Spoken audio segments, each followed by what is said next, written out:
spaza shop owners, at least from what we gather from all the headlines, are foreign nationals. And so we're going to have that conversation about how the culture of entrepreneurship when it comes to spaza shops has changed and evolved in the country, and whether or not South African youth are actually interested in taking up space in this, what is known as the informal small business within our communities. Would love to hear your thoughts on that one. We're also going to be touching base on some social media, and we're looking at TikTok and content creation and what it will take to have South African TikTokers, specifically and content creators, be part of the TikTok fund list to pay them, and give them equity much in the way that their international counterparts get. I actually don't know that South African TikTokers are not actually paid for the content they create by the platform. A lot of the money comes from brand partnerships, whereas in other markets, the platform actually pays the content generators. Hey, remember our conversation about salt that we wanted to have last week, but the professor was engaged in other things, and we wanted to unpack the sodium legislation that aims to save lives with the professor?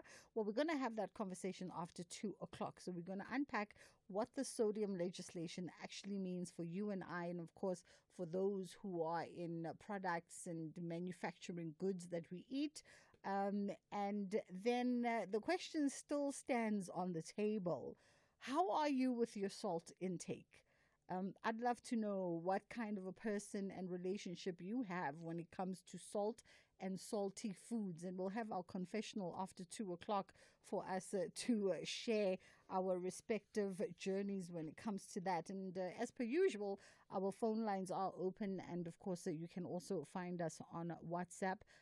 That's where we are at. You can drop us a WhatsApp voice note, and our WhatsApp line is 061-410-4107, or you can give us a call on 086 000 2032. Let's take a quick pause and we'll be right back. Whether it is a CCMA referral, problems with a mechanic, or unfair blacklisting, Clientele legal plans are affordable, and you receive up to 670,000 rands worth of legal services per year. We cover civil, criminal, and labor-related matters. Our legal team will be your support 24 hours a day. SMS SAFM to 32195. That's SAFM to 32195. Clientele General is an authorized FSP and a licensed non-life insurer. T's and C's online. Standard rates apply.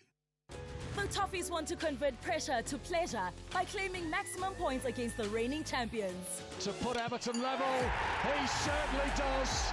No mistake. Beautifully done by Iliman Andai. But the citizens are not interested in any outcome but victory. And there's Grealish, and inside 2 minutes, City are in front. And Jack Grealish, his first Premier League. This is the Premier League. Witness the mouth-watering clash between Everton FC and Manchester City FC on Saturday 19 April at 3:30 p.m. live on S3. Also available at your fingertips on SABC Plus. Proudly brought to you by SABC Sport. For the love of the game. It's the catch of the season as our 3 madcap fishing fanatics are back, embarking on even more exciting adventures across the globe. Get ready for bigger fish, bigger laughs, and more extreme destinations in a series packed with adrenaline-fueled fishing antics and plenty of friendly rivalry. Fishing Impossible Season 2, Fridays at 10 p.m. only on S3. Open up.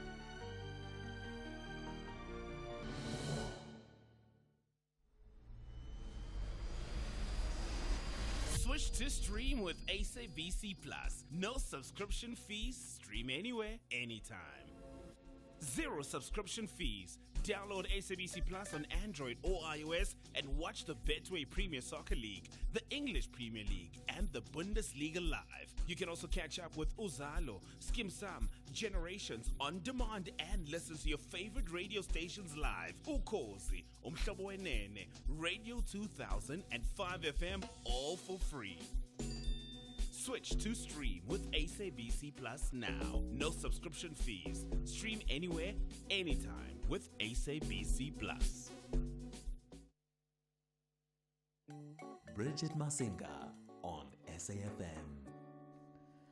All right, it's just gone 20 past 1 o'clock on the Full Circle with myself, Bridget Masinga, on SAFM, having the conversations that lead the nation. And we're having a conversation around the future of spaza shops in South Africa and how the spaza shop culture and ownership can be revived by South Africans across the country. Do we still have an interest as South Africans? Do you still have an interest? As a young entrepreneur listening to us from, the location, wherever you may be listening from, Mlazi, Edujwa, Soweto, wherever you are, do you still have an interest in being a spaza shop owner? Is this something that you would do? My guest today is Ubheki Twala, founder and executive director of SA Spaza and president of the Township Economic Commission. How are you doing this afternoon, Bheki? Yeah, good afternoon, Bridget. Good afternoon to the Full Circle family. We're happy and excited to be here. Thank you so much for the time. So we know that recently there's been a 500 million allocation, right, for the Spaza Shop Support Fund. And this was launched in Soweto by the Minister of Trade, Industry and Competitions, Park Stow, alongside the Minister of Small Business and Development, Ustela Ndabeni-Abrams. And both of them have this emphasis that there's an urgent need for the fund to assist residents of Soweto and similar communities. But before we can even get into what the fund means, maybe just at the base level, are we still seeing thriving South African-owned spaza shops in our local neighborhoods? National Airport. Please change trains. Oh, Peggy's in transit. I can hear the Gautrain in the background. Peggy? Yes, no, I'm here. No, thank you very much. Yes, the culture is there. We just need to ignite the culture. The interest is there. There are people that are still running spaza shop, but the challenge is that, as you know, running the business like a spaza shop is not easy. For example, the issue of compliance. Remember, recently it was announced that spaza shop needs to be registered. Now, obviously, the R500 million, it's meant for the spaza shops that are registered, but the interest is still there. Yeah. So the interest is still there, and is it still there, particularly from South African young entrepreneurs? No, with the young ones, it's not much. But remember, spaza shop, they used to be run. We never had what you call spaza shop. We used to have what you call corner shops. Yeah. But obviously, some of us, we're coming from, those families that were running those corner shops, and then but pushed to, in their houses and run spaza shop. But yes, the older ones are the ones that running spaza shop. We need to do much to motivate the young ones to get into the spaza shop industry and also in the informal economies in the townships. So you mentioned, Peggy, Uguti, compliance is perhaps one hurdle and one deterrent to get into the space because it can be cumbersome. But when we talk on the other side, around sort of fostering an interest in younger entrepreneurs to get into the space of spazas, whether we call them corner shops, whether we call them spazas, whether we call them tuck shop, yase next door, whatever we label them. But how do we get more in a country that keeps having a conversation about entrepreneurs taking advantage of localized opportunity? How do we get more younger entrepreneurs interested in the ownership of, the corner store and ultimately interested in getting into the economy of local communities?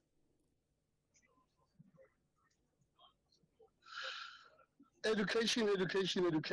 It's very important also to engage with young people. Plant the seed whilst young people are still at school in terms of entrepreneurship, because entrepreneurship is very critical in terms of what we're currently facing of employment inequality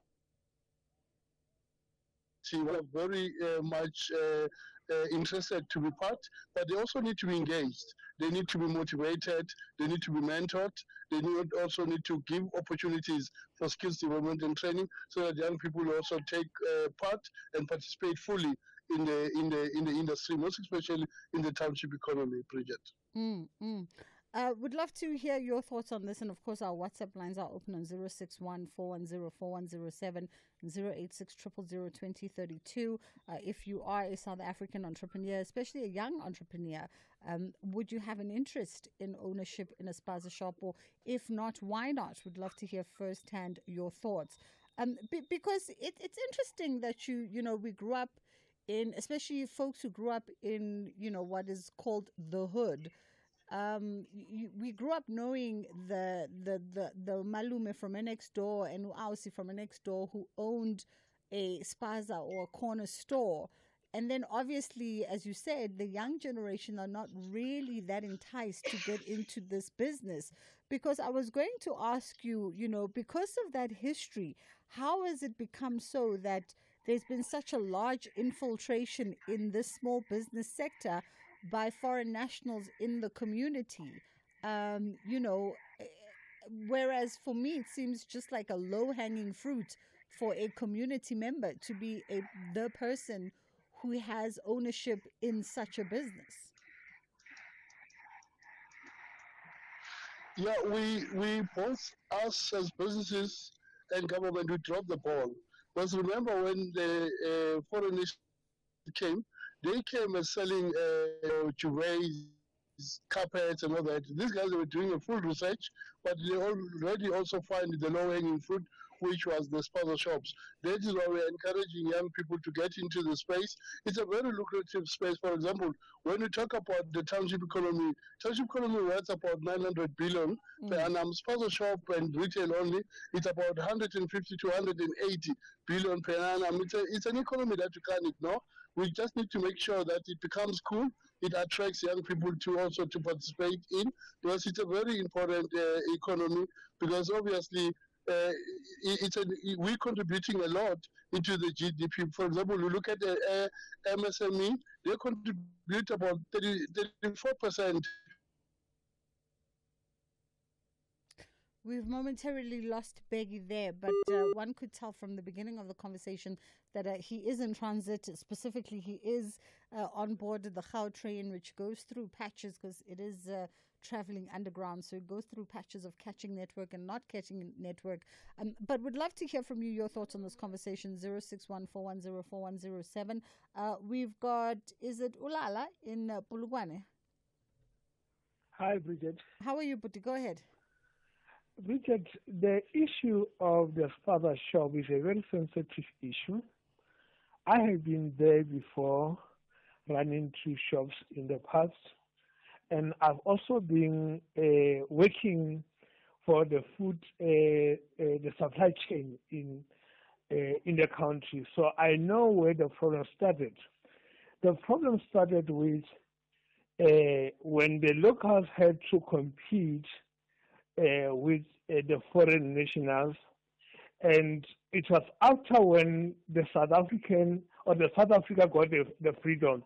Now, the issue with some of the business owners, I mean the corporates, the multinationals, trying to sabotage the country to show that even though we got the power, we got the country, but the economy we do not have.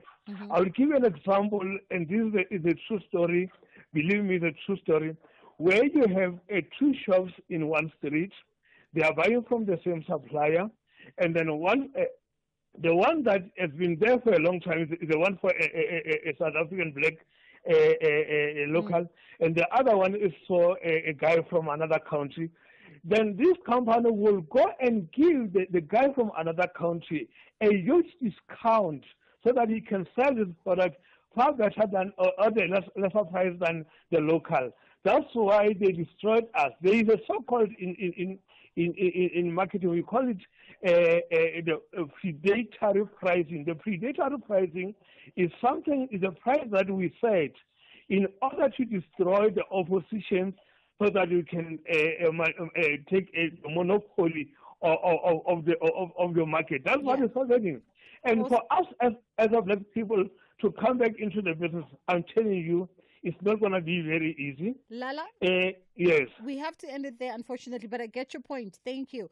We have to end it there because it's 1:30. It's time for us to get into the headline news. And then we'll come back on the other side and continue. Our lines are open. And I think we have Beggy back within reception.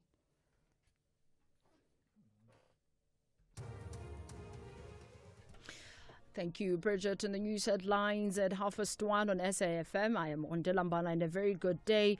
Police in the Eastern Cape say no arrests have been made after the fatal shooting of a Walter Sisulu University student at the Mthatha campus, as access to the crime scene is blockaded by protesting students. The mining sector has contracted further into negative territory, marking a fourth month of a consecutive decrease, and a senior Palestinian official has told the BBC that Hamas has rejected the latest Israeli proposal for a ceasefire in Gaza that would see half the living hostages released. A full update follows at the top of the hour.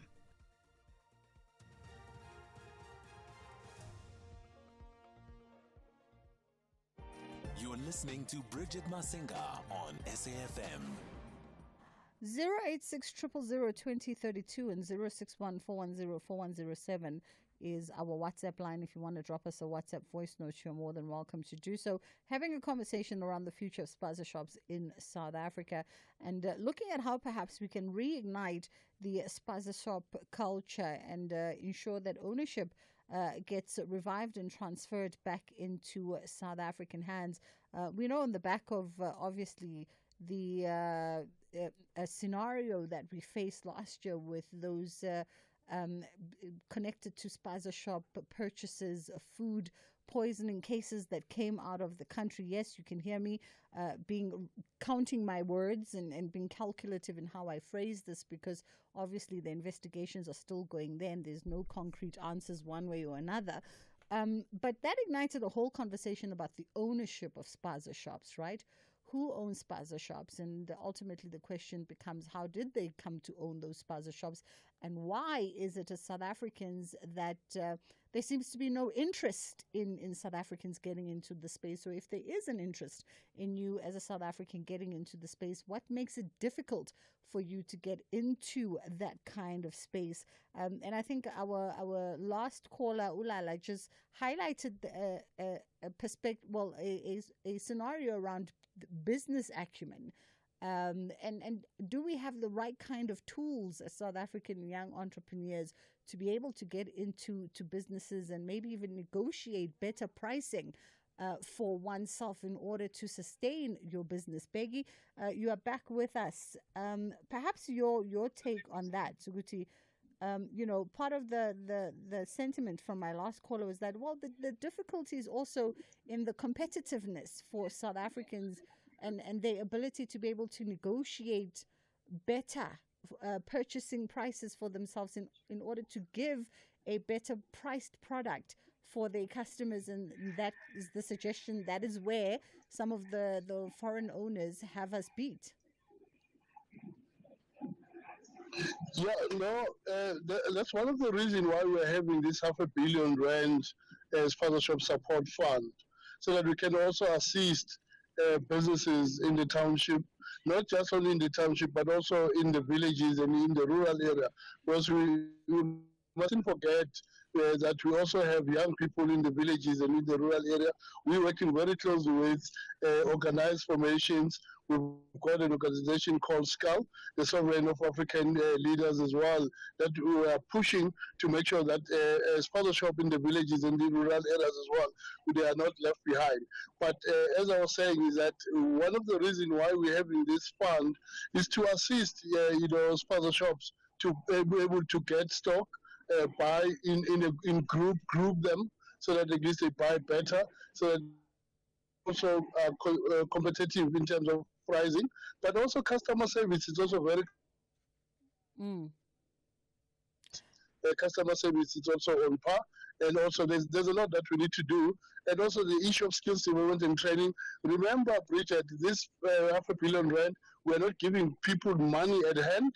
It's money that will assist them with all the needs that they need. Okay. Let's go. Is it Juanita? Juanita in Maritzburg? It's Juanita in Pietermaritzburg. Yes, go ahead. Okay, there's something that troubles me a lot about this, discourse around the idea of spaza shops or tuck shops in the townships as a form of entrepreneurship that we want to push amongst the young. And I'll tell you why. For me, I feel like this push towards that kind of entrepreneurship, right, when it came up initially, the idea was for local South Africans to, fill in the gaps in our communities in order to create jobs for ourselves, right? However, that has been overrun by not just African foreign nationals who, have ownership of these shops, but also foreign nationals from the East, from the Asian countries like Pakistan and Bangladesh. And, they are equally responsible for this new spaza shop economy that has grown up in urban, peri-urban, and even rural areas. But it all comes out of spatial inequality at the end of the day. Yeah.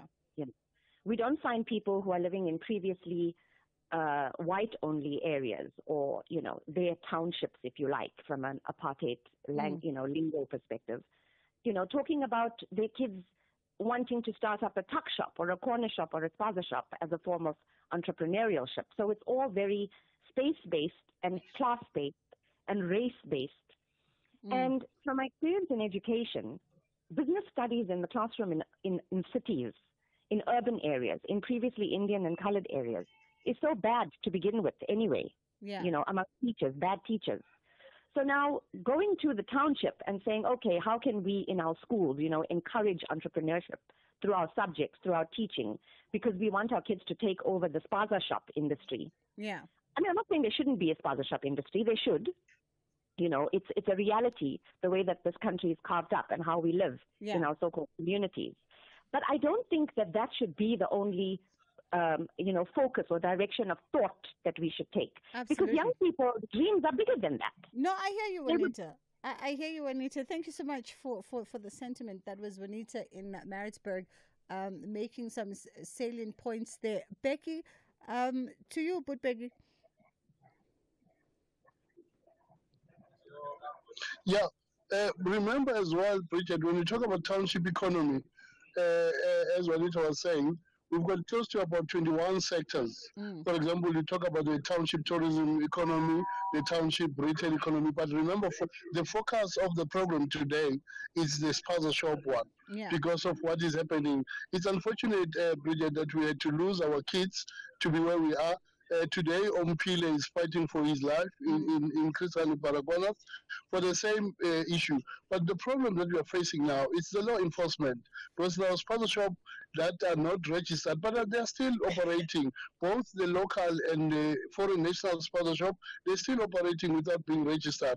We are saying, let the law take its course, let the law enforcement do what they're supposed to do, but we are encouraging our people, young people, to get into the industry. It's a very interesting industry because it's in a balance. It's a retail economy, which is one of the biggest economies in the township trees. Absolutely. And I hear Juanita's points, just the legacy template of it all. But I think for some of us, I've never really looked at, like I said, Guti, it doesn't matter what you call it, whether you call it, I grew up in, urban areas where I went to the local Portuguese store around the corner, but it's still a spaza shop. It's just in the city.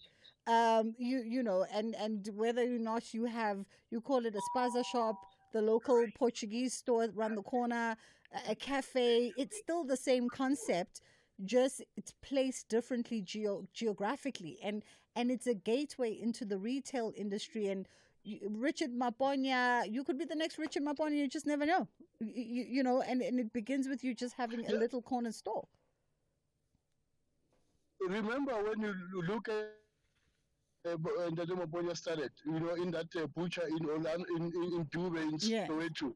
It's a small butcher, but look where the Maponya family is today. It's a starting point. You start somewhere, but at the end of the day, as we say, we are 100%. It's a to the retail industry, but at the end of the day, it makes sure that life, goes on. Where some of us where we are because of the money that from the corner shop and the sponsor shop.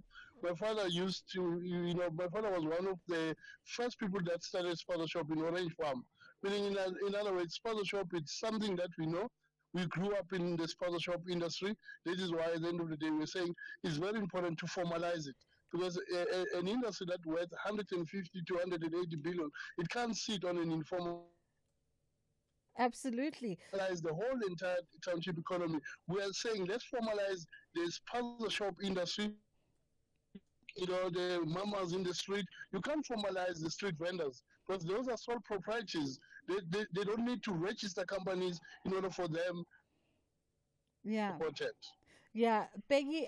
Let's go to. Is it Ditwe? Ditwe in Tabanchu quickly. Tintwe in Tabanchu. How are you?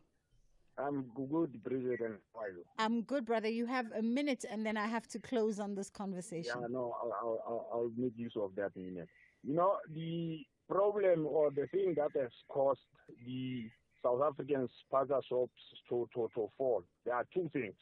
One is people who own spaza shop in previously, they didn't want to work together. So to create a buying power for the wholesalers. Two is as South African, we didn't support those people with spaza shops. But you can see nowadays there are 3 spaza shops in one street. South Africans are supporting those foreigners. That's the two things that has made us to fail. Yeah. I'm sure government is going to be strict on supporting these people and monitoring their money. Yeah. Yeah. Thank you, Aputi. Thank you so much for the call all the way from Tabanchu. We have to leave it there. Peggy Twala, thank you so much for your time today, founder and executive director of SA Spaza and president of the Township Economic Commission. Hopefully we've opened up the gateway to further conversation on this. And I don't know if it's a matter of us not supporting the Spazas or we just got, engulfed by shopping centers and shopping malls and started doing our shopping in other spaces instead of just buying from the corner grocery store. It's gone 22. We're going to take a quick pause and then we're going to come back on the other side. SABC Technology Business is a unit which provides services to internal and external clients. Our strategic objective is to ensure that SABC has the appropriate and reliable technological infrastructure for production, post-production, digital media content available to the public. Our range includes IP portable production studio facilities and the digitization of legacy content. Our outside broadcast vans, fully equipped to follow you anywhere and everywhere. For competitive pricing, contact bookings facilities at sabc.co.za. Bahlabani Bantwa and Abafana Besithende are both aware of the uphill towards the wrap-up of the season. They are searching for nothing but a win. Catch the exhilaration of Mzansi's football, Marumo Gallants versus Golden Arrows, on Saturday, 19 April at 2:30 p.m. Live streaming on SABC Plus and SABC One. Then at 3 p.m. on SABC radio stations. Proudly brought to you by SABC Sport.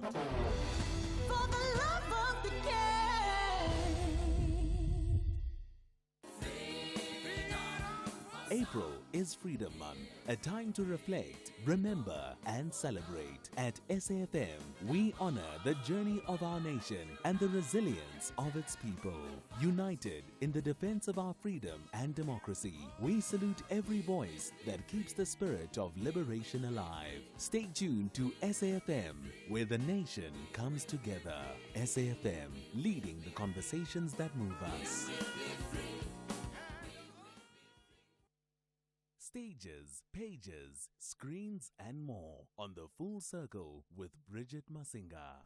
All right, getting into a different kind of conversation now quickly. We're catching up with globally renowned Nigerian-born architect and designer Charles Oluwole Job. Has been named Designer of the Year for Decorex Joburg 2025. How are you doing this afternoon, Charles? I'm very well, thank you. How are you? I'm great. Yes, no, I hear you crystal clear. I'm great. Thank you very much. Great. Firstly, let's talk just a bit of history by way of your career and the road that you've traversed, because it's taken you all over. It's taken you from the continent, from Lagos all the way through to practicing in London, Paris, and eventually finding yourself in Zurich. Exactly. I grew up in Lagos, Nigeria, and my father was transferred to work in London. He's a banker. So he took us as children, took us with him to London. So I basically started studying in London. I stayed in London because I liked it so much. And so after I finished my architecture studies, I met my wife, who's Swiss. And we went to live in Paris for a while. I loved living in Paris. I actually love cities, basically. So I worked in Paris. And after Paris, we moved to Zurich, and I've been living here for the past 30-odd years. I can imagine so it's been a journey. It definitely sounds like it, but I can imagine for an architect and designer, there must be a certain intrigue as well with living in particular cities and the architecture of those territories speaking to your creative nature in different ways. Yes, because I grew up in Lagos, and Lagos, as you probably know, is a very, very big city. So I was always intrigued, basically, in themes of movement and scale, and those kind of themes stayed with me to a certain extent. I like density, I like movement, I like scale, and I love architecture. So all of those things kind of work in my favor. And then, how does when we talk density, scale, and movement, does this speak to a direction where architecture is moving these days, especially when we're looking at urbanization and just global migration patterns?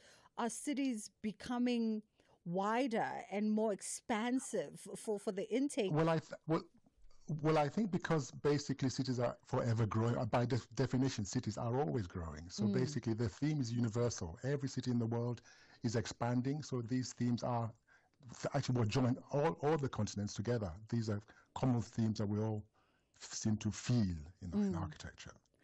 How does that relate also to a world that's moving towards a more sustainable future, and how that impacts architectural design and design broadly? I think this theme of sustainability is to a certain extent been a bit too. Yeah, it's good to propagate it, but I'm saying that when I grew up in Nigeria, basically, we were always making stuff by ourselves. We always looked to make stuff with things we can find around us. So we always practice this idea of sustainability. For me, it's actually nothing new. And I'm glad actually that we discovered it again, and it's become a topic globally. Yeah, I find it's interesting when one speaks to South African creatives. It doesn't matter which sector. I mean, African, not even South African, just African creatives in general. It could be, fashion design. It could be textiles, manufacturing. What you've just said, the sentiment of, well, Africans have always practiced sustainability by way of the materials we use, where we source them, how we use them. It's just always been a part of us. Using what we have, basically using what we have around us was always what we did. We as children, we made toys from stuff we found in the streets, basically. Making the more with less is actually what we've always done as children, as Africans. So it's not new for us.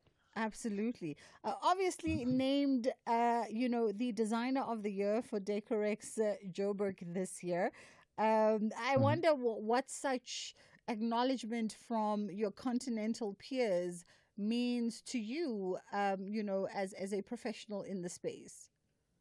It's obviously massive for me. It's a great recognition that actually what I do is being recognized by my peers at home. And also 3 years ago, I came back to Nigeria for the first time, working with Design Week Lagos, and I decided then that I actually wanted to come back to Africa. So this recognition is actually a proof that I need to come back to Africa, and that's actually where I belong. And I'm so happy to be recognized in such a way, and I'm looking forward to actually come back to South Africa. Yeah, there was a report that indicated that 80% of Southern African design professionals expressed optimism about the industry's future, despite obviously economic pressures and issues around inflation and all the rest of it being burdensome here. What are your sentiments around, design at the moment? in context of that? Well, I think my knowledge of African design is very limited because I've only just started like 3 years ago. I just started getting into it. Yeah. But what I realized globally is African themes are very, very, very current at the moment. For instance, in Switzerland, Amapiano, I think it's like a South African sort of dance. Create. It's everywhere here. So basically, I think Africa has actually become very, people are very conscious of the fact that there's a continent called Africa that is making stuff, that is actually leading stuff and making trends. And I think that we could capitalize on that, on this focus on Africa, which tends to be very universal at the moment. Absolutely. Are you telling me, Charles, that I need to move away from my Scandi design aspirations? I think we should do everything: design, dance, music, whatever, creativity in all its senses. Wonderful stuff. Well, we look forward to a lengthier conversation with you when you touch base in the country. But for today, we'll leave it there. Thank you so much for the time. That was Charles Oluwole Job, architect and designer, and named Designer of the Year for Decorex Joburg. It's just gone 10 to 2 o'clock. We're going to take a quick pause here, and then we're going to come back on the other side, sticking on a creative theme, but looking at the business of content creation. It's the catch of the season as our 3 madcap fishing fanatics are back, embarking on even more exciting adventures across the globe. Get ready for bigger fish, bigger laughs, and more extreme destinations in a series packed with adrenaline-fueled fishing antics and plenty of friendly rivalry. Fishing Impossible Season 2, Fridays at 10 p.m. only on S3. Open up.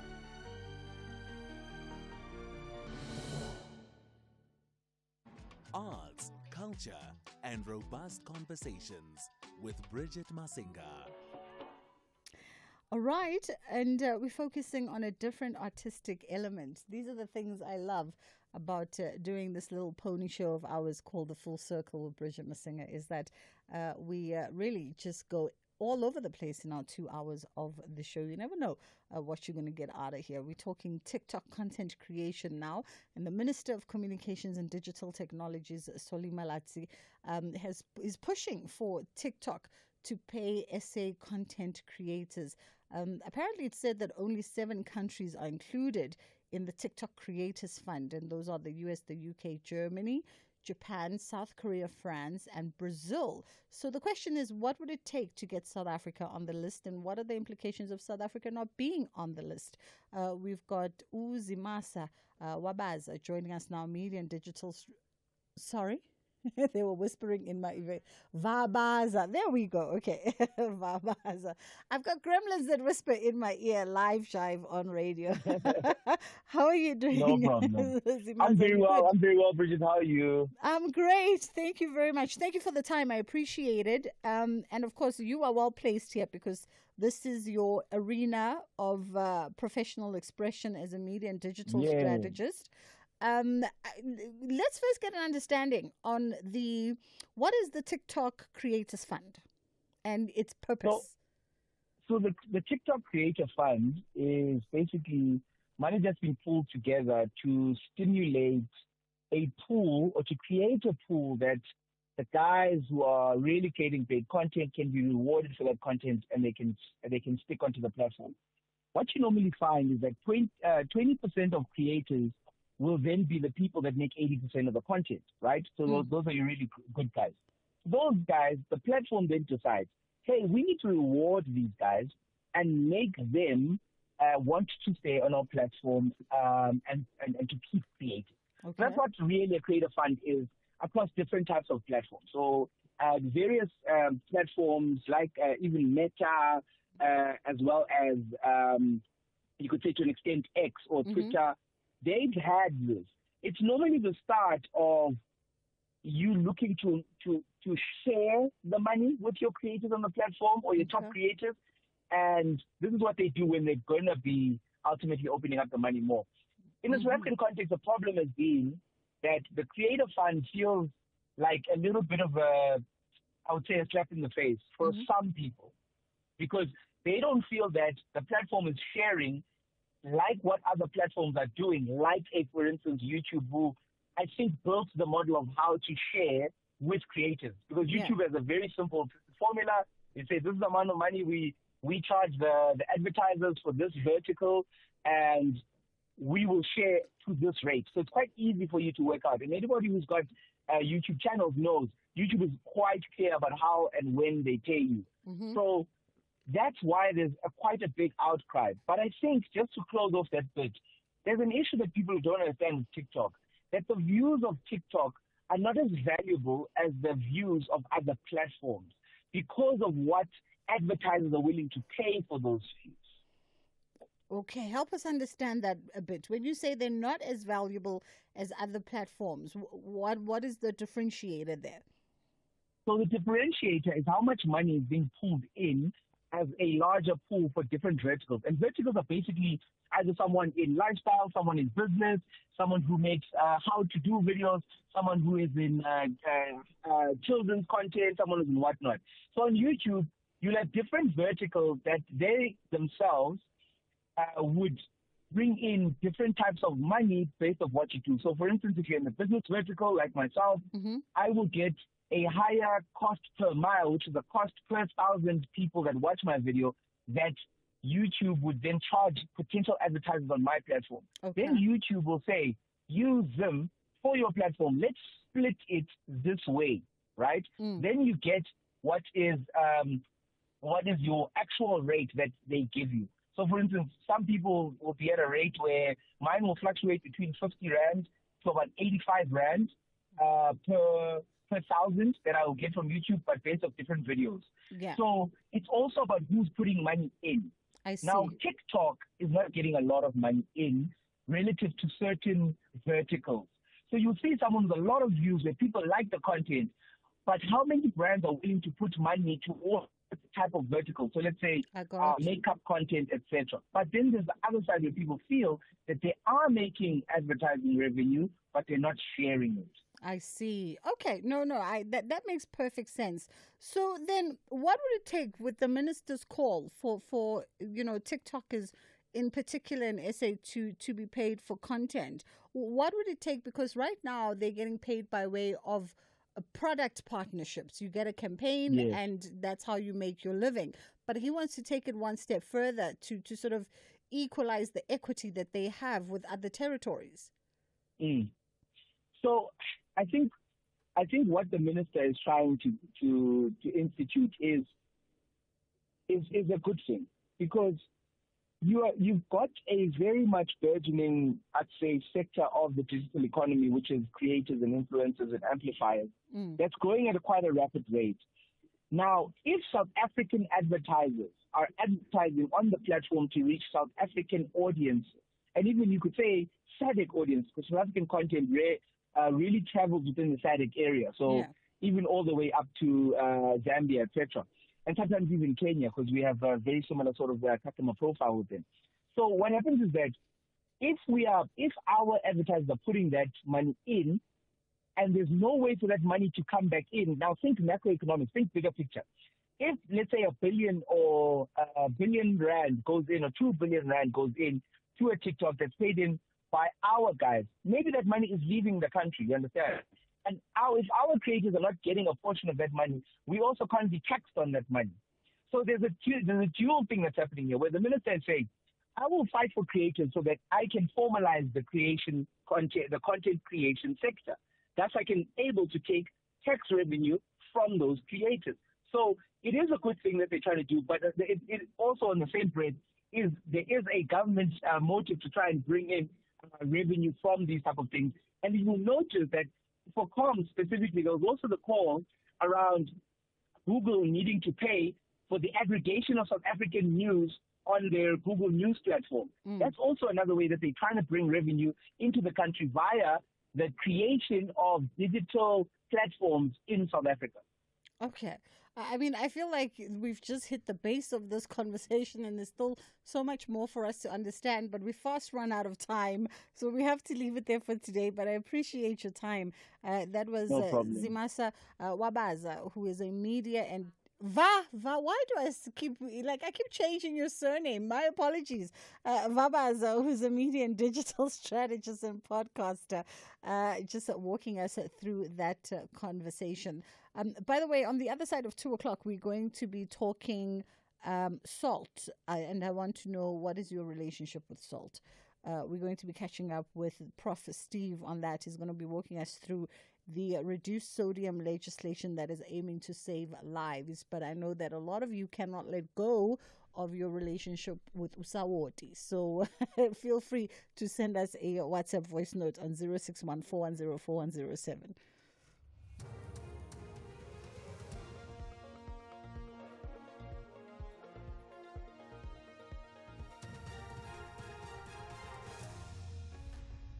Thank you, Bridget. Top stories at 2. No arrests made in Walter Sisulu University shooting, and Hamas rejects latest Israeli ceasefire proposal. For SFM News, I am Ondelambana, and a very good day. Police in the Eastern Cape say no arrests have been made after the fatal shooting of a Walter Sisulu University student at the Mthatha campus, as access to the crime scene is blockaded by protesting students. The shooting incident happened earlier today when protesting students allegedly went to the residence manager's home to complain about the bad state of the accommodation. Police spokesperson Nobuntu Gandana says it is alleged that the residence manager fired shots, killing one student, and at least one student has been rushed to hospital. It is reported that students mobilized themselves, and in the process, the residence manager's car was set alight and his wife was hit on the head with a hard object. The family was rescued by Mthatha Public Order Policing. Police management are currently outside the campus trying to manage students who want to block the N2. No arrests have been made as yet, as the students are preventing the police from going to the crime scene as well as to get information from witnesses. Meanwhile, the SRC's Themba Zikali has told the SABC that they have evidence showing that no warning shots were fired. When coming back from the KGB residence singing, he decided to come out with the gun, and then he started shooting students. So we've got a lot of witnesses. So I don't even want to use allegedly, because we saw what happened, so we know what happened. So and then he started shooting students. There was no warning shots, he just started shooting students. The mining sector has contracted further into negative territory, marking a fourth month of a consecutive decrease. Stats SA data shows that mining production decreased by an annual 9.6% in February, compared to a decrease of 1.5% the previous month. On month-on-month basis, the sector recorded a decrease of 4.4% in February compared to January 2025. Stats SA's principal survey statistician Jean-Pierre Terblanche says the largest negative contributors were platinum group metals, iron ore, gold and coal. Most minerals performed poorly, with the exception of copper and manganese ore. Copper production grew by 9.3% and manganese ore increased by 8.6% year-on-year. On a month-on-month basis, seasonally adjusted miner production decreased by 4.4% in February 2025 compared with January 2025. This represents the biggest monthly decline since February 2023, when production fell by 6.6%. The reopened inquest into the death of ANC leader Inkosi Albert Luthuli has heard that the original inquest magistrate wrote to the Secretary of Justice that he foresees a finding of accidental death even before the inquest was held in 1967. That inquest found that Luthuli died after being hit by a goods train, a finding that the Luthuli family never accepted. Hawks investigator Thomas Steyn has testified in the Pietermaritzburg High Court that the letter was found at the beginning of the year in the National Archives in Pretoria.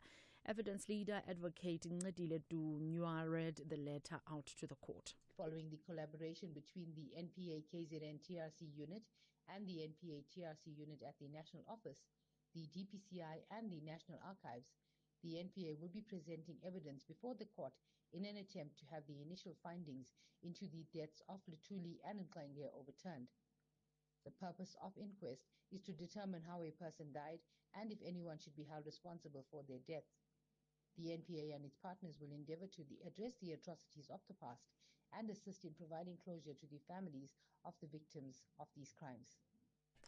A senior Palestinian official has told the BBC that Hamas has rejected the latest Israeli proposal for a ceasefire in Gaza that would see half the living hostages released. The BBC's Yolanda Nell has the details. There's been no sign that Hamas can agree to this. It's saying that there is this new condition being attached by Israel for Hamas disarmament. That is something which is really seen as being a red line for the group. He said there was no commitment to end the war or for this full Israeli troop withdrawal from Gaza. Those have been key Hamas demands to return the remaining 24 living hostages it's believed to be holding. What we understand is that now Egypt has submitted a modified proposal to the group and that it is considering that. Recapping the top story, police in the Eastern Cape say no arrests have been made after the fatal shooting of a Walter Sisulu University student at the Mthatha campus as access to the crime scene is blockaded by protesting students. I am Wanda Lambana for SFM News Headlines at 2:30. The Toffees want to convert pressure to pleasure by claiming maximum points against the reigning champions. To put Everton level, he certainly does.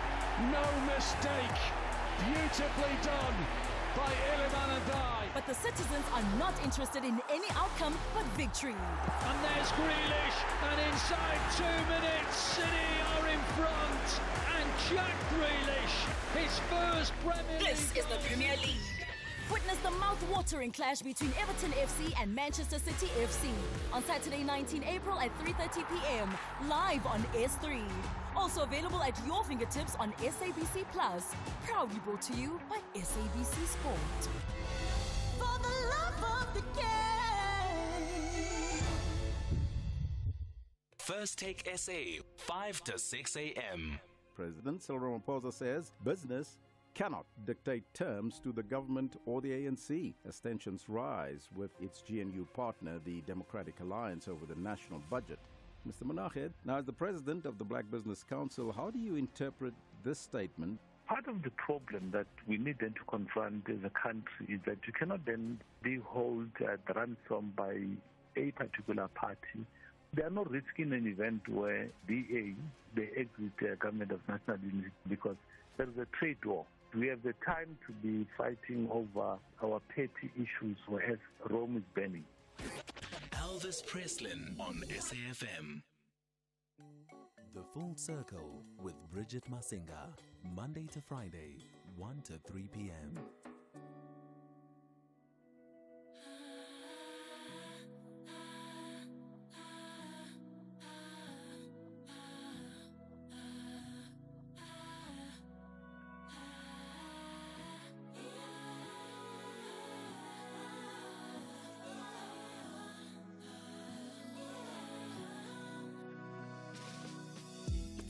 Bulali, ingoba isinwa ngumogo wayo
Monewa coming through with Andisoz and Dingame. That is the new one. It was released last year. We actually had a quick catch up with her last year ahead of this project. It was in the last quarter of the year, closer towards the Christmas holidays, and she is working on some new music currently. So she should have something by way of either an EP or a full album to present to you, I'm sure, by the time 2025 is over. We're catching up now with Professor Steve Tolman, who's the director of the University of Witwatersrand's rural campus, and we're going to be looking at reduced sodium legislation and how that aims to save lives. Are you those people? Yes, thanks, Bridget. How are you, Prof? Glad to hear you. All well. Good to hear the intro and the music. Fantastic stuff. I want to ask the folks listening to us about their relationship with salt, because as much as we know that both sugar and salt have their good and their bads, a lot of folks, even as you and I talk right now, and they're grabbing their lunch quickly without even tasting it, have already opened the salt sachet and are putting in the salt in probably a already high sodium content meal, but they are adding in more salt. So would love to hear from you via WhatsApp on 0614104107. What is your relationship with salt? Are you the person that grabs the salt at the table before you've even tasted the food to salted already? Do you have, a love-hate relationship with some of our favorite fast foods that have such high sodium quantities in them? I know I certainly do. As we talk to the prof here about this study, and walk us through, Prof, there was a study that found that legislation from 2013, if I'm correct, to reduce sodium in processed food is now actually associated with significant declines in blood pressure. Rewind us back to the actual study and the aims of the study and how we're seeing that now in practicality, the results of it. Sure. Well, I'm no different from you, Bridget, and you summed it up very well. I love salt. And a lot of that, I think, is the behavior we develop as we grow up and in our families and so on. But it is true that salt can have, and as you rightly say, especially in high salt environments, and we are one in South Africa, salt can have a very problematic effect on blood pressure. And the problem with blood pressure is most of us don't know we have a high blood pressure, but it can lead to serious consequences, whether that in heart disease, which we're more familiar with, but even kidney disease, and even as we live longer towards cognitive change, in other words, the way we think, and dementias. But it's really heart disease, stroke, and those critical, sometimes catastrophic issues. So the work goes back quite a while, and some listeners will remember going back 10, 12 years, a lot of discussion about salt regulations. And eventually, government, Department of Health, but it was really intersectoral, brought in. And regulations in 2013 kicked in 2016. around some major salt-containing foods, breads, soups, gravies, spreads of various kinds. And many of us consume very high quantities of all of that. That's the downside. The upside is if we can reduce the quantities of salt in those products without drastically changing the taste, we might get a win. Well, here we are working in rural South Africa, the Bushbuck Ridge area, and we're looking at how people grow older, what some of the risks are, and how these might change over time. A large cohort, meaning a large number of people voluntarily enrolled from the population and who are part, they develop an identity of being part of this cohort over time. And very fortunately, the cohort started in 2014-15. Why is that fortunate? Because the legislation kicked in 2016. And with support, including very valuable support from our own Department of Science and Technology and Innovation and the United States through their National Institutes of Health, the cohort has continued to the present day. So we have a pretty good insight pre-2016, 2016 to 2019. 2019 is important because the regulations were tightened, and then after.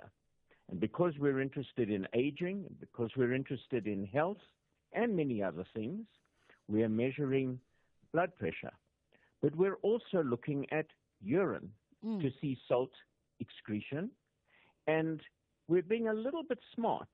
We're also looking in the spaza shops. We're looking in the supermarkets. And this is rural South Africa. This is not South Africa next to the railway line or hospital, but really how our rural communities live in this highly transitioning environment where people are, for the right reasons, living longer, but also heart disease is becoming more prominent, and this complex interaction between some of the prominent infections as well as some of the prominent, we call them non-communicable diseases. Anyway, long story short, and you, the listeners, can push me here, we looked at urine, we looked at blood pressure, we did it very rigorously. Local, very well-trained field staff looked rigorously pre-2016, 2016 to 19, and after. No assumption. If you'd asked me, is this really going to have an effect? Some centrally introduced policy, it's really going to have an effect far from the urban centers? I'm sure I would have said, you got to be kidding. Anyway, you keep an open mind. That's what science is about. You do the measures, and then you do the analytics. And what do we find? We find significant reductions in salt intake, significant reductions in salt excretion, and wonderfully, these are tracking through into blood pressure reductions. And relatively small blood pressure reductions at a population level. So yes, it may be you or me, it may not be you or me, but at the population level, those have big impacts. And big impacts on the prevalence, the new cases of heart disease, stroke, and other conditions. So no surprise, this was regarded as important work. Absolutely. Important work with some significant strides being made. And we're going to take a quick pause here, Prof, and then we're going to come back and we're going to drill a little bit deeper even. It's just gone 20 past 2 o'clock, and we're having that conversation around the reduced sodium legislation with this study that tracked a cohort in Bushbuck's Ridge by the Prof and his colleagues, and showing some significant results there by way of reduction in salt intake and urine excretion. And we'll come back and we'll find out more about the implications of all of that research.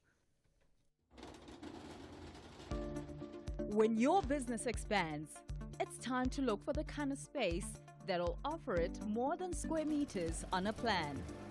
At Dube Tradeport, we're a place for high-value manufacturing, efficient air cargo logistics, and advanced future farming technology. Doesn't that sound like a place where your business can take shape? If so, move your business to Dube Tradeport and grow beyond potential.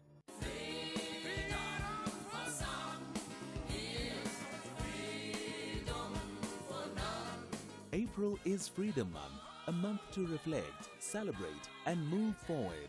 SAFM is bringing you powerful stories, insightful debates, and voices that shape our nation. Stay tuned to SAFM, where freedom, history, and the future meet. SAFM, leading the conversations that move us. Bridget Masinga on SAFM. Oh, we're talking offline with my team around salt. And I was tracking and relaying a experiment that Oprah, back in the days of the Oprah show, that she had done with her team as well. And they went off salt for 3 months as the entire crew and workforce at Harpo, just to see. And a lot of what the prof was talking about, I distinctly remember that they spoke to it as well with the doctors that were monitoring and tracking their progress in that. And before we go further, Prof, before we look at the implications of the results of the study, did I read that there is a difference between salt and sodium and that they're not the same? So you're correct. They're very closely connected. Sodium is the active ingredient, and sodium is the ingredient that attracts water, so that as we have, any of us, as we consume more salt, we're bringing in more fluid into our bodies. And through a process that puts pressures on the arteries, that puts pressure on the heart pump, but the critical thing is that sodium. And so it is sodium that is the key ingredient in salt, and something like 2 grams of sodium translates to about 5 grams of salt. And there's a whole spectrum across the continent, but certainly you would say, even though we're not necessarily the highest consumers on the continent, we're pretty high. And as you rightly said in the intro, in communities, in environments where salt intake is high, the impact of salt regulations applied effectively can be pretty good. And that's what we're learning. And we're not the first, but we're the first to have seen the process right from the start, the discussions about the salt regulations, all the way through to their implementation, all the way through to evaluation, and the results are encouraging. I mean, from what you've outlined to us there, the results of your study in Bushbucks Ridge and your cohort speaks to positive results, speaks to a positive decision that was made here by way of legislation to reduce sodium. And what does that mean by way of also just the practical implications of what you found and what this sort of means for the future of South Africa? And if you're looking at also the communicable diseases that are often associated with high salt, high sodium intake, what does that mean for the medical sector? So again, this would fall into the realm of effective prevention and promotion, because there's a role for media.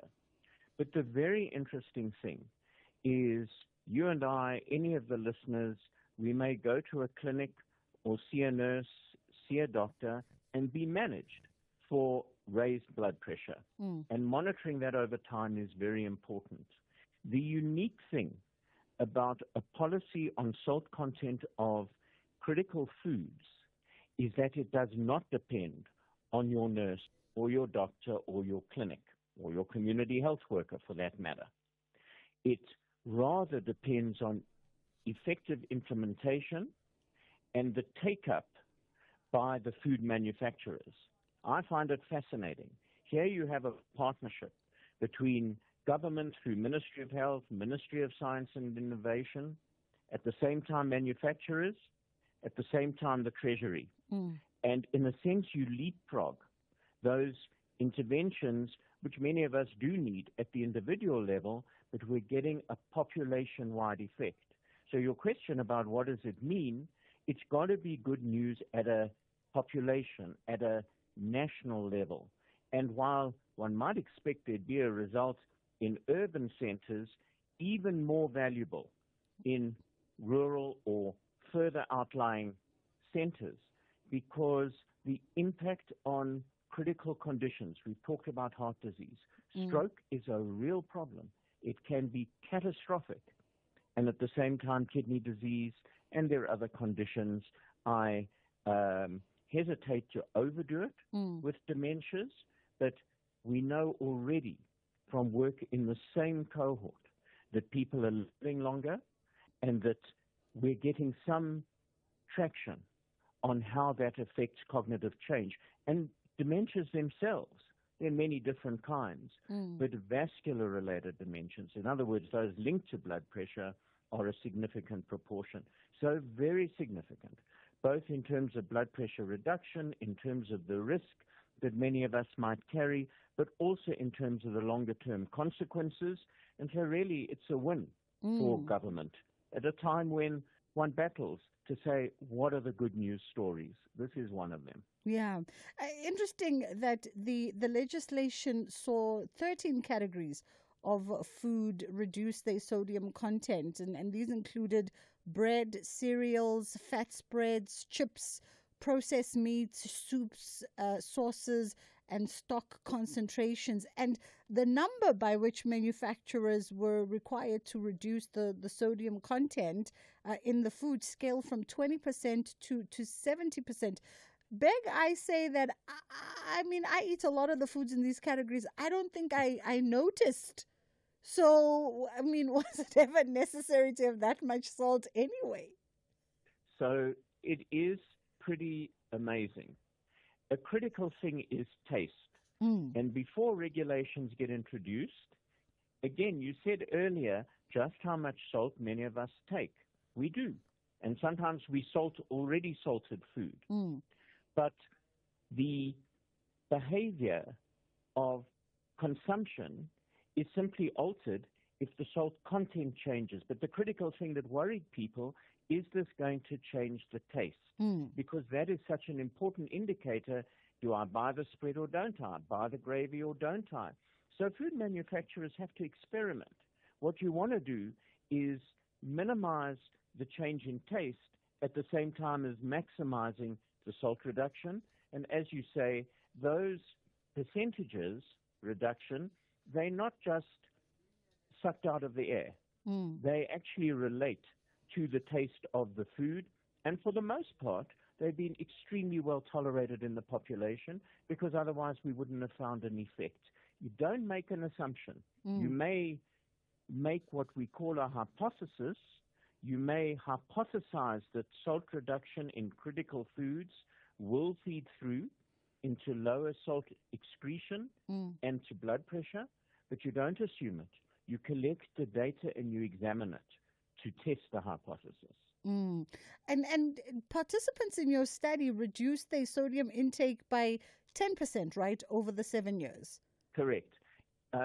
Again, we're talking about effects at a population level, which doesn't mean that every single person in the population had the same reduction.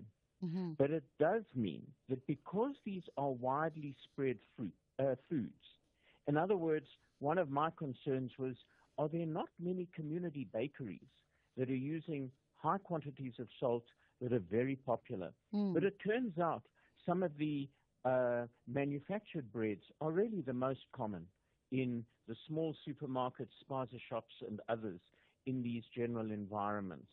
And so the general reduction, and it's quite small, it went from roughly 7%, below 10%, with a generally low salt consumption. It more than doubled that to 17, 18%, in other words, approaching 20%.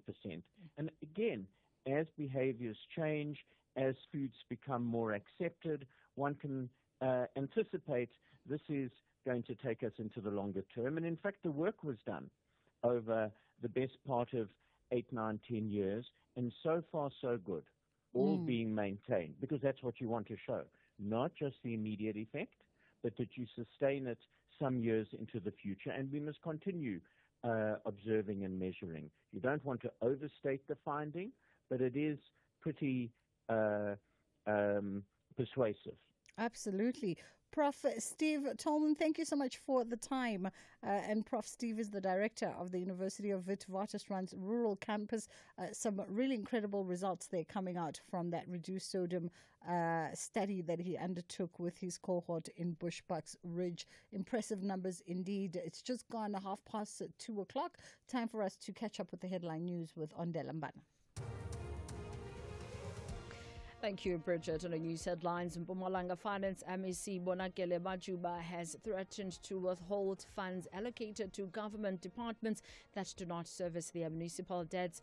Majuba has met with the representatives of the 20 municipalities in Bombela, where their financial status came under the spotlight.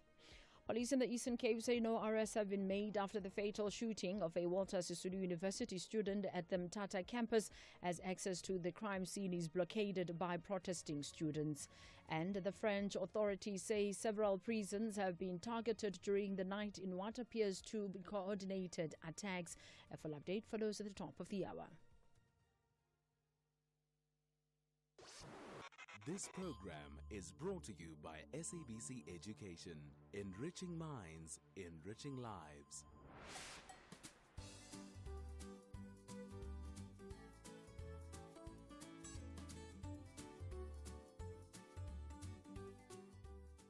Good day everyone, my name is Yolanda Mzobe, I am 11 years old.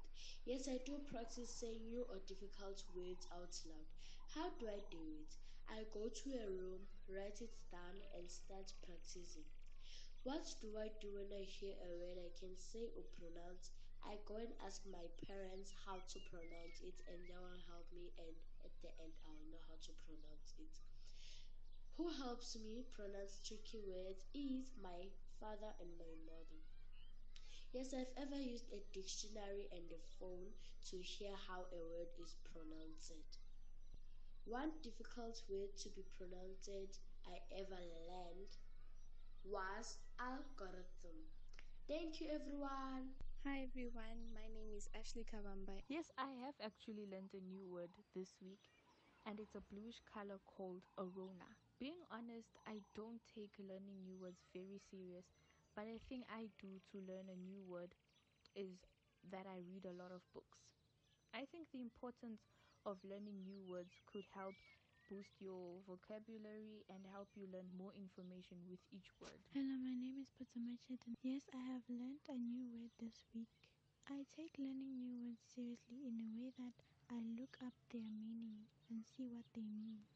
Some of the things that I do to learn new words are going through a dictionary or searching on Google if I find a new word on social media. Hello, my name is Monique Angel Mengovera. Yes, I have learned a new word this week, and how seriously I do take learning new words is that it is so important because it helps you know more things. So what I do think the importance of learning new words is that it helps you in conversations, and if somebody's asking you a question about something or where you have to use that particular word, you can just answer using the word or the new words that you have learned. Some of the things that I do to learn new words is that I go on dictionaries on the internet and where I can actually find the new words. Thank you and have a lovely day. To pronounce words correctly, for me, it's not that important because, we're at school to learn, so we learn from our mistakes. When I figure out that I pronounced the word incorrect, I learn it and then until I can pronounce it correctly. The activities I do to learn how to pronounce words, yes, I read more. I read sometimes, not every day. There's a word I used to struggle how to pronounce, but then now I know it. What's the word? Eish, miss, I forgot it. My name is Orisitsane Makanga. Oh no, I did not learn any new words, and no, I did not learn anything new. Yes, I would learn something new if I had the chance. I would learn what that word means and what it is. That's the importance. Well, the new word that I learned was actually a natural disaster. It's a hurricane. Well, this is funny because I did not know the name, but I did know the disaster until my teacher told us. Yes, I practice hard words by saying them slowly out loud. When I don't know a word, I ask someone or use a phone to hear it. My teacher and parents help me. I learned to say hippopotamus by hearing it many times and practicing a lot.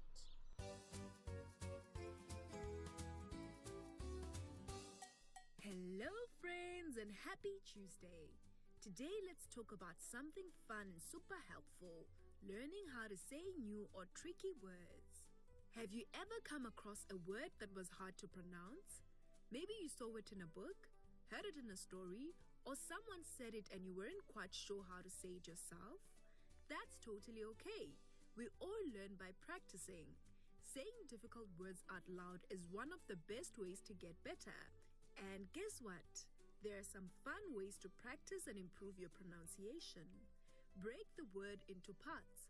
Try clapping or tapping your fingers as you say each syllable, like die, na, so, or x, tra, or di, na, ri. Listen carefully. You can ask someone to say the word first so you can repeat it after them. You can also use a phone, tablet, or computer to listen to the word online or through a dictionary app. Look at how the word is written. Sometimes reading the word slowly and looking at each letter helps you understand how it should sound. Practice in front of a mirror. This helps you see how your mouth moves when you say the word. Try smiling and sounding it out. It makes learning more fun. Record yourself. You can use a phone to record your voice and then listen to how you said the word. This helps you know what to fix. Ask for help. Teachers, parents, and older friends are great at helping with pronunciation. Don't be shy. Asking is a smart way to learn. Learning new words is exciting, and the more you practice, the better you become. Have you learned to say a tricky word lately? How did you do it? Remember, it's okay to make mistakes. It's how we all grow. So keep trying, keep learning, and soon you'll be a word master. Until next time, keep practicing those words and have fun while you're at it. Bye for now, champions of speech.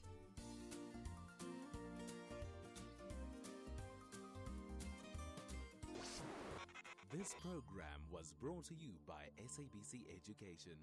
Enriching minds, enriching lives. Pressure keeps mounting and the thirst for maximum points has drastically increased. FC Union Berlin and VfB Stuttgart are in a tense battle for victory. This is the Bundesliga. Football as it's meant to be. Do not miss out on FC Union Berlin versus VfB Stuttgart on Saturday, 19 April at 6:30 p.m. Streaming live on SABC Plus and SABC Sport on DTT Channel 4. Proudly brought to you by SABC Sport.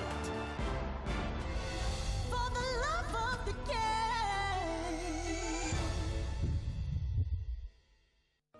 The Spanish Princess series continues the story of Queen Catherine and Henry VIII. Catherine's struggle to produce an heir places her marriage and position in the court at risk, and she's haunted by her choices from the past. Despite proving herself a politician, a diplomat, and a national inspiration, and even a military commander, Catherine must battle to save her love with the king and to preserve the peace and prosperity of their reign. The Spanish Princess Season 2 airs Saturdays at 9:30 p.m. only on S3. Open up.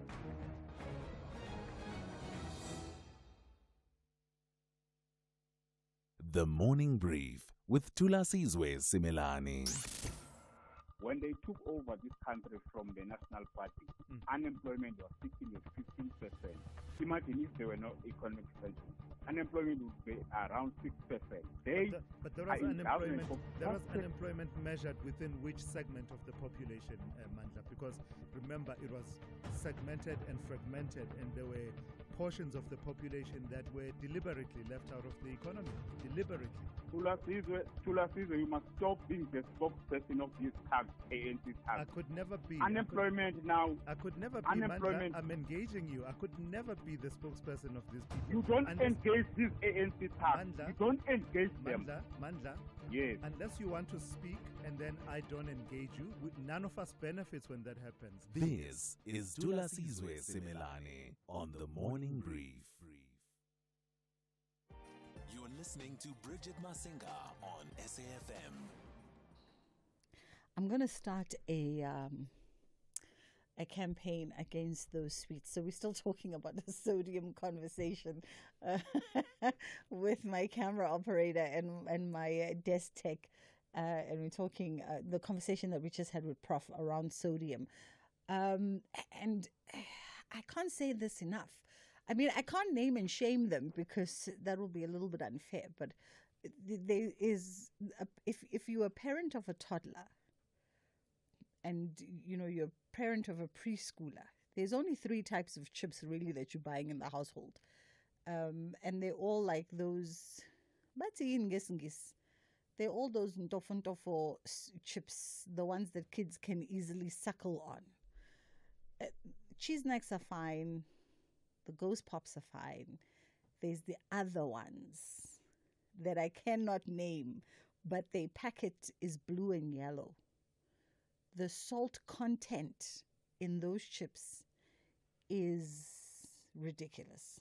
It is ridiculous. I bought a packet the other day just for nostalgia's sake, because even as an adult, you want to suck on those kinds of chips from time to time.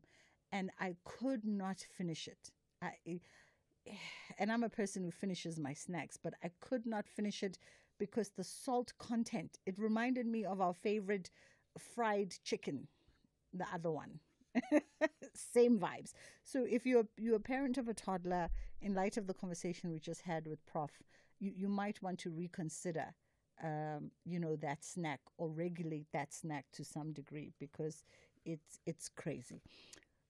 Right now, we are catching up with Professor Llewellyn Pariachi, who's the head of the Department of Neurosurgery, and they are developing diagnostic tools to catch brain tumors through the eye. Very interesting. How are you doing this afternoon, Prof? Hi, Bridget. How are you doing? I'm good. Thank you very much. Thank you for the conversation. All right. So let's talk about the fact, firstly, that brain tumors are one of the most formidable challenges in modern medicine. What makes them so? So thanks, Bridget, and thanks for shining a spotlight onto what, we often regard as more neglected than it should be, right? So brain tumors, we like to think of them in 2 packages. The one is sort of adult brain tumors and the other is pediatric. So I'm, by training and by most of the work I do is pediatric neurosurgery and pediatric brain tumors. But I'll start with the adult stuff, right? So in terms of the kind of the volume or the incidence of brain tumors, people don't realize that they're actually more common than we think. In adults, there are a lot of predisposing factors, lifestyle exposure to certain types of environmental factors, genetic predisposition. In kids, it's really difficult because they tend to be little kids, often under the age of a year, who are diagnosed, in my experience, much later than they should be, always much later than they should be. Yeah. But it doesn't matter how early they present. So as a surgeon, obviously we want to remove these tumors or take as much as we can, as safely as we can, to decrease the chance of recurrence and minimize neurological deficit in these kids. But the one thing I've realized throughout my career is a tool to pick up this condition or any other condition that causes raised pressure in the brain earlier would make a massive difference, a massive impact on outcome. Now, tell me this, Prof. Firstly, you just startled me with the baby brain tumors and that they're often caught much, much later. What makes it so difficult to diagnose brain tumors? And of course, also talk to us about the expense of it all. So in little children, the difficulty is most kids will present to a GP or a pediatrician with vomiting and nausea and headache and, the occasional sort of visual abnormality. And rightly so, a lot of doctors would treat these symptomatically, as a viral upper respiratory tract infection or a GIT. But ever so often, if you put all of these together, vomiting, nausea, drowsiness, it then becomes a little more obvious. The larger the tumor has grown, the more profound the neurological deficits. So they can present with weakness or eye abnormalities or speech abnormalities. But then, in my opinion, they should have been picked up earlier, right? And the difficulty is not, the clinical acumen, because that's a blunt tool. Even the imaging can sometimes be a little difficult. But I've been involved now for the last almost 15, 16 years in looking at non-invasive ways of detecting this raised intracranial pressure. And the reason the University of Pretoria and the Faculty of Health Sciences specifically at the University of Pretoria, just to sort of zoom out a little bit, so our Brain Tumor and Translational Neuroscience Center is an entity which has been established now within the Faculty of Health Sciences at the University of Pretoria, primarily with the aim of shining a spotlight onto early diagnosis, point of care technology for diagnosing raised intracranial pressure and brain tumors, and then staging it all the way there, right? Optimizing imaging. We've developed our intraoperative surgical theater to be one of the most advanced that we can, in our context, so both in terms of monitoring and imaging. And then the ICU care and the ward care, and then the rehabilitation, as well as the kind of multidisciplinary team management, so the oncologist, the radiologist. We try to really optimize that pathway from early diagnosis all the way through patient, in an effort to build a center of excellence focused primarily on brain tumors.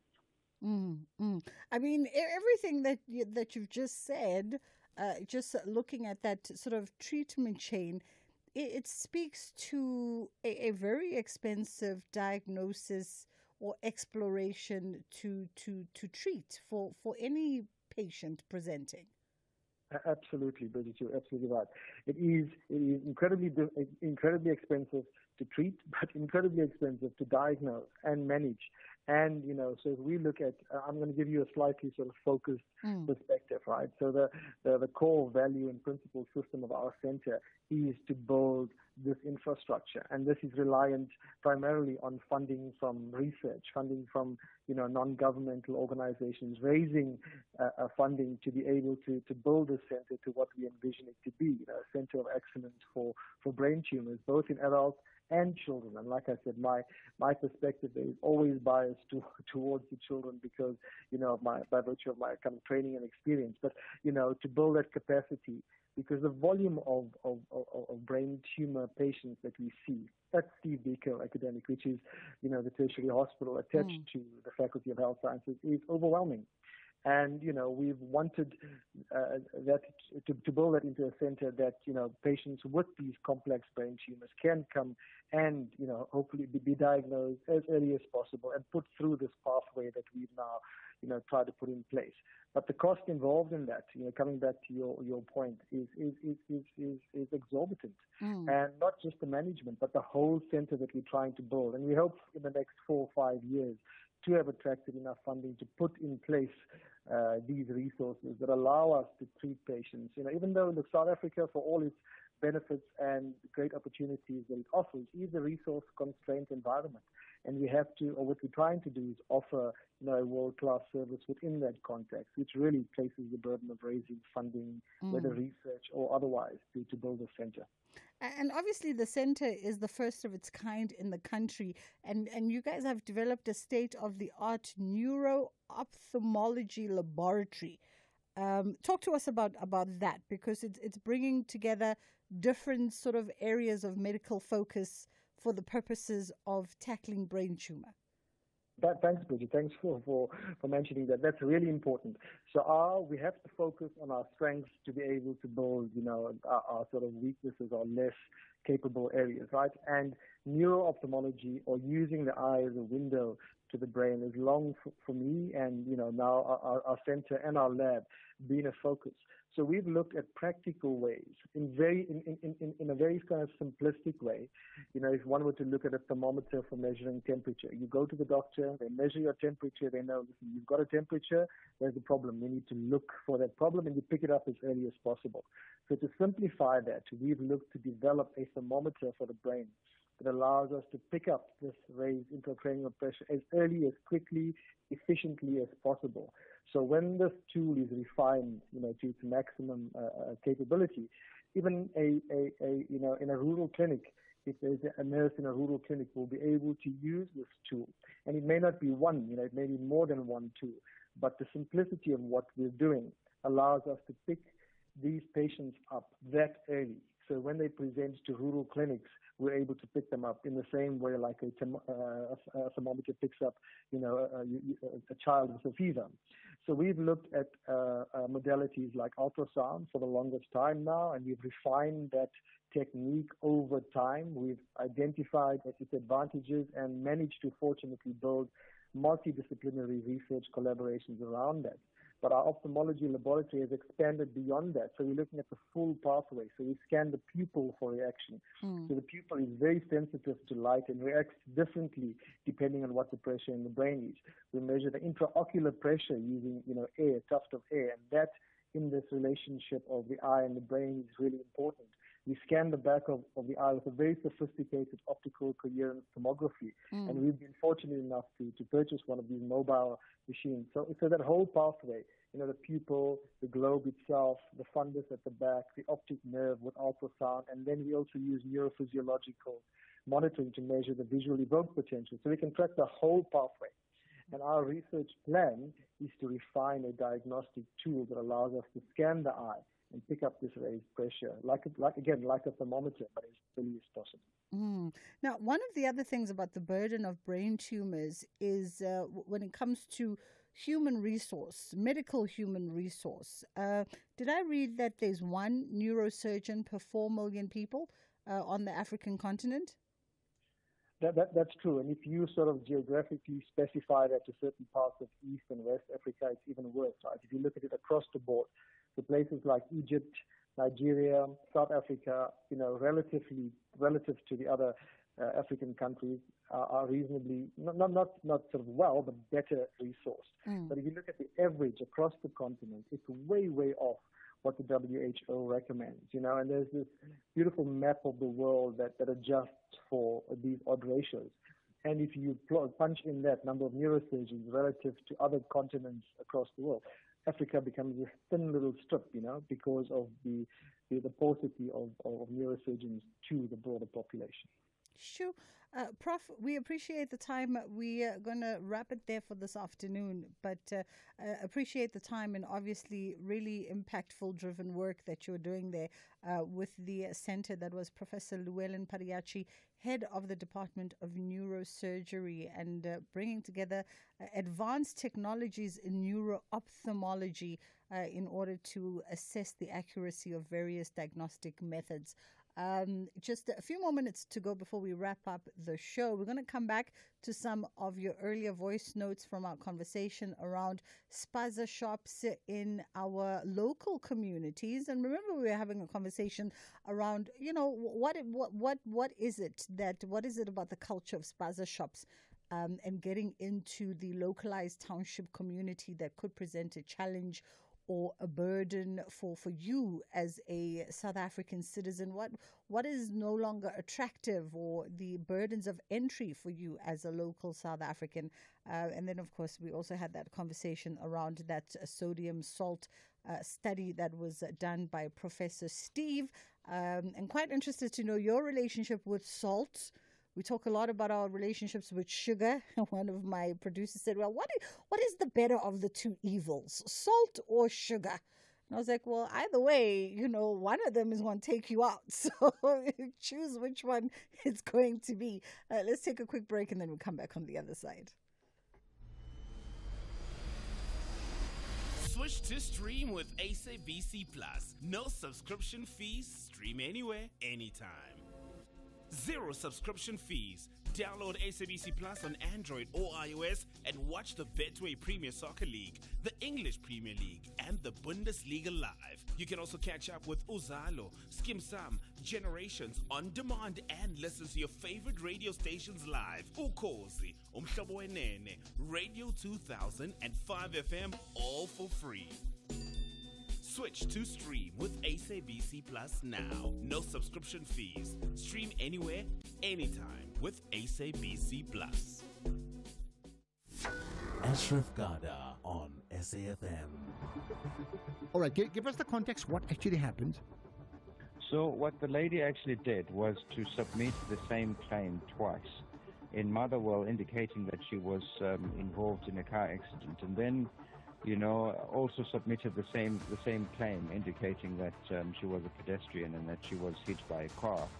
And it was picked up when she submitted for the second time that this was the same person. And it was found out when she indicated in her claim that she couldn't work, and so claimed, monies that she would have lost. But good news in terms of an actual conviction as well. Macintosh Polela, spokesperson for the Road Accident Fund.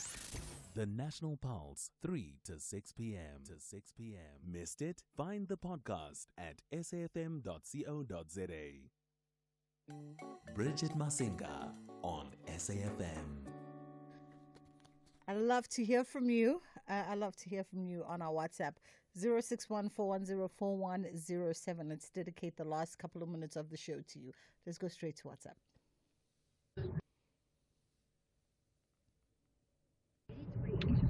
Hey, SFM and the listeners. Hey, we have so much corruption.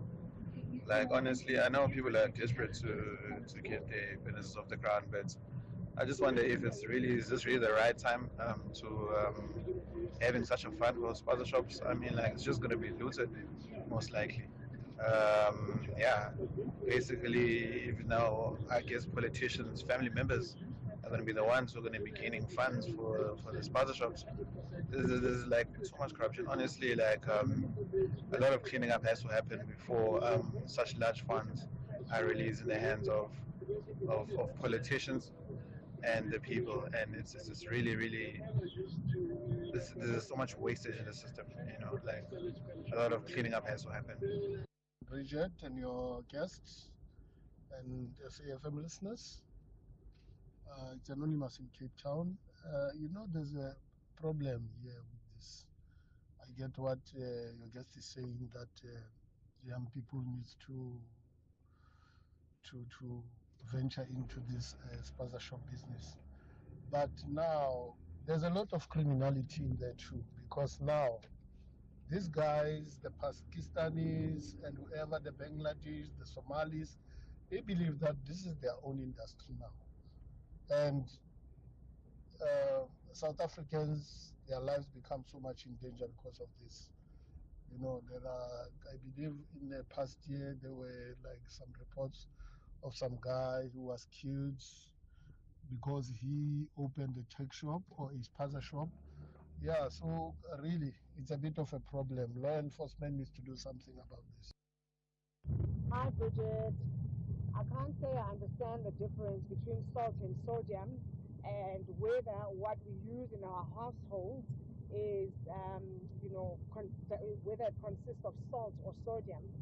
I'm also wondering whether the Prof would be able to tell us if there is any difference in the salt, the table salt that we have, that we buy from the supermarket. So you'll find that some of it is pink salt, there's Kalahari salt, and then there's the iodinated free-flowing salt. Is there any difference in how these affect our health? Thank you. Oh, I didn't catch... Bridget, mina into engibulala ile esebhodleleni encane eliyelo othi mawuyinyakazisa ithi khuchu hey make ngayithi vuvu kancane enkukwini noma kuma fried abamnandi kakhulu lento eyelo la ngizoyisho igama layo mnandi lento khuchu I'm sure iyabulala. I had to ask my producers, kushu kushu. That time, namabhodlela 3 in the house. Namabhodlela 3. You know, they say pick your battles, and MSG, phakathi it's got MSG leyanto leya. Ngithandani ngoba mawuthi nje twatwa. It just changes the food. And that question about salt and sodium, from what we gathered from Prof, just a quick recap. Sodium is the active ingredient inside salt. So they are almost one and the same component. So salt will always contain sodium.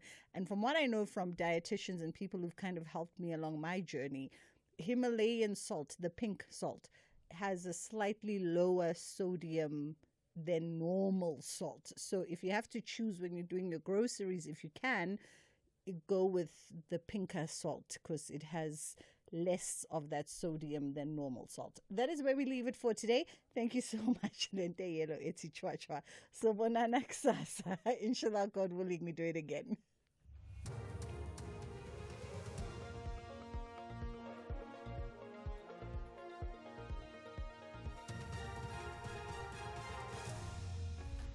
Thank you, Bridget. Top stories at 3. Mpumalanga government departments urged to pay municipalities, and no arrest made in Walter Sisulu University shooting.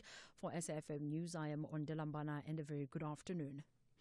Mpumalanga Finance MEC Bonakele Majuba has threatened to withhold funds allocated to government departments that do not service their municipal debts. Majuba has met with the representatives of the 20 municipalities in Mbombela, where their financial status came under the spotlight. The Provincial Public Works Department is amongst departments owing the rural Bushbuckridge local municipality billions of rands.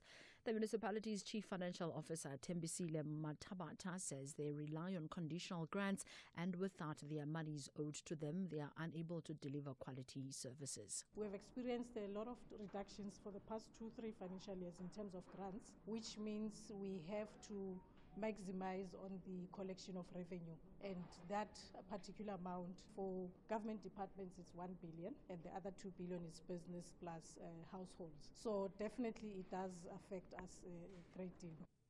Police Minister Senzo Mchunu says it is not true that SAPS waited for a public outcry before attending to the alleged rape case of a 7-year-old girl from Matatiele in the Eastern Cape.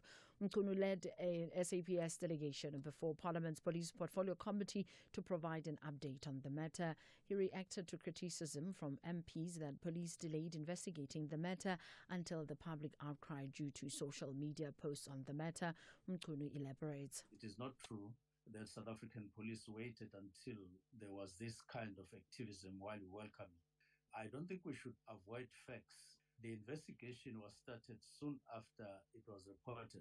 Whatever we can say about the investigation, but it's a fact that it was not started after the activism of the public. It was started before.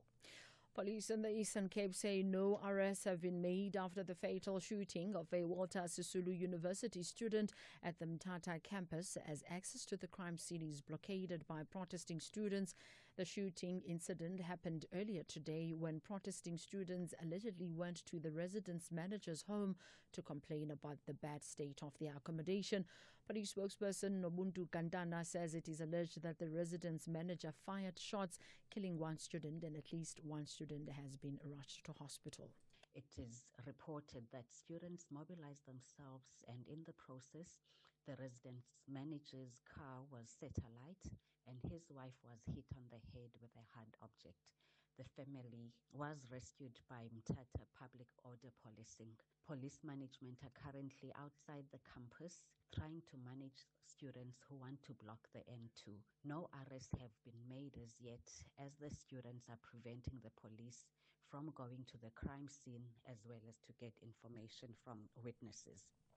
The reopened inquest into the death of ANC leader Inkosi Albert Lutuli has heard that the original inquest magistrate wrote to the Secretary of Justice that he foresees a finding of accidental death even before the inquest was held in 1967. That inquest found that Lutuli died after being hit by a goods train, a finding that the Lutuli family never accepted. Hawks investigator Thomas Steyn has testified in the Pietermaritzburg High Court that the letter was found at the beginning of the year in the National Archives in Pretoria. Evidence leader advocate Ncedile Duywa read the letter out to the court. Following the collaboration between the NPA KZN TRC unit and the NPA TRC unit at the national office. French authorities say several prisons have been